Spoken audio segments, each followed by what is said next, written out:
الله الرحمن الرحيم. باب الوقت الذي يستحب أن يصلى صلاة الظهر فيه.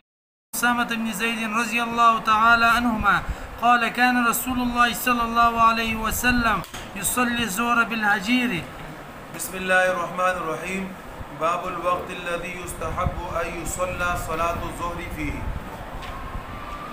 ظہر کے افضل وقت کے متعلق یہاں بات ہو رہی ہے. امام طحاوی رحمہ اللہ نے اس سے پہلے ظہر کے وقت کے بارے میں بتایا تھا کہ ظہر کے ابتدائی وقت کے اندر کسی قسم کا کوئی اختلاف نہیں، البتہ ظہر کے انتہائی وقت کے اندر اختلاف تھا. امام صاحب کے ہاں ظہر کا آخری وقت جب ہر چیز کا سایہ اصلی کے علاوہ 2 مثل ہو جائے، اور ائمہ ثلاثہ کے ہاں کہ جب ہر چیز کا سایہ اصلی کے علاوہ 1 مثل ہو جائے وہ ظہر کا آخری وقت ہے. اب یہاں یہ بتانا چاہ رہے کہ جو مکمل وقت ہے، سمجھے کہ 2 گھنٹے کا وقت ہے ظہر کا، تو آیا ظہر کی نماز کو کون سے وقت میں ادا کیا جائے؟ پہلے وقت میں ادا کرنا چاہیے یا درمیانی وقت میں یا انتہائی وقت کے اندر؟ اس افضل وقت کے اندر اختلاف ہے. امام شافعی رحمہ اللہ اور ائمہ ثلاثہ میں امام ابو حنیفہ، امام مالک اور امام احمد، یہ تینوں حضرات ہیں. امام شافعی رحمہ اللہ فرماتے ہیں کہ ظہر کی نماز میں مطلقاً تعجیل افضل ہے. مطلقاً تعجیل افضل ہے. مطلقاً کا معنی یہ ہے کہ کسی قسم کا کوئی قید نہیں ہے کہ گرمی کا موسم ہو، سردی کا موسم ہو، کوئی پریشانی ہو، غیر پریشانی ہو، کچھ بھی ہو، آپ ظہر کی نماز کو ابتدائی وقت کے اندر ادا کریں. امام شافعی رحمہ اللہ کے پاس حضرت اسامہ ابن زید رضی اللہ تعالی عنہما کی دلیل ہے.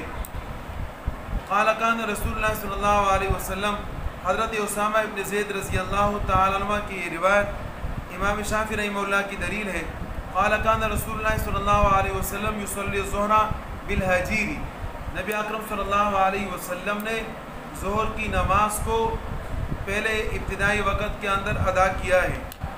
اور اسی کے متعلق آگے مزید وضاحت آ رہی ہے کہ جیسے سورج ڈل جاتا یعنی دوپہر کے وقت، تو اس وقت نبی اکرم صلی اللہ علیہ وسلم نے ظہر کی نماز ادا کی. ہم کہتے بالکل ٹھیک ہے، نبی اکرم صلی اللہ علیہ وسلم نے ابتدائی وقت کے اندر ظہر کی نماز ادا کی، لیکن اس بات کا اندازہ کرنا چاہیے کہ وہ ابتدائی وقت اس وقت تھا کہ جب وہ ابتدائی اسلام تھا. وہ کب تھا؟ ابتدائی اسلام. تو ابتدائی اسلام کے اندر ظہر کی نماز کو ابتدائی وقت کے اندر نبی اکرم صلی اللہ علیہ وسلم نے پڑھا ہے. لیکن بعد میں حضرت مغیرہ ابن شعبہ رضی اللہ تعالی عنہ سے ایک روایت منقول ہے. انہوں نے فرمایا کہ نبی اکرم صلی اللہ علیہ وسلم ابتدائی اسلام میں ظہر کی نماز کو ابتدائی وقت میں پڑھا کرتے تھے، لیکن بعد میں پھر نبی اکرم صلی اللہ علیہ وسلم نے فرمایا ابردو بالظہر، ظہر کو ٹھنڈا کر کے پڑھو، کیونکہ ظہر کے وقت میں کیا ہوتی ہے؟ سخت قسم کی گرمی ہوتی ہے. اس بنا پر تاکہ سارے کے سارے لوگ اس کے اندر شریک ہوں اور مجمع زیادہ ہو، اس لیے کہ دوپہر کے وقت مجمع کم ہوتا ہے. تو اگر آپ ابتدائی وقت سے ہٹ کے ظہر کے اس گرمی کو ٹھنڈا کریں اور پھر اس کے بعد آپ ظہر کی نماز پڑھیں گے تو جماعت زیادہ ہوگی. ائمہ ثلاثہ، امام ابو حنیفہ، امام مالک اور امام احمد، یہ تینوں حضرات فرماتے ہیں کہ 2 قسم کے موسم ہوتے ہیں. ایک موسم ہوتا ہے گرمی کا، دوسرا موسم کون سا ہوتا ہے؟ سردی کا، ٹھنڈک کا، سردی کا.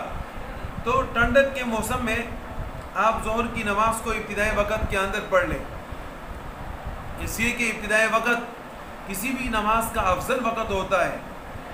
تو آپ سردی کے موسم میں ظہر کی نماز کو ابتدائی وقت کے اندر پڑھ لیں، اور جب گرمی کا موسم آ جائے تو پھر آپ ظہر کی نماز کو ٹھنڈا کر کے پڑھ لیں، یعنی بعد میں پڑھ لیں تاکہ گرمی کم ہو رہا ہے.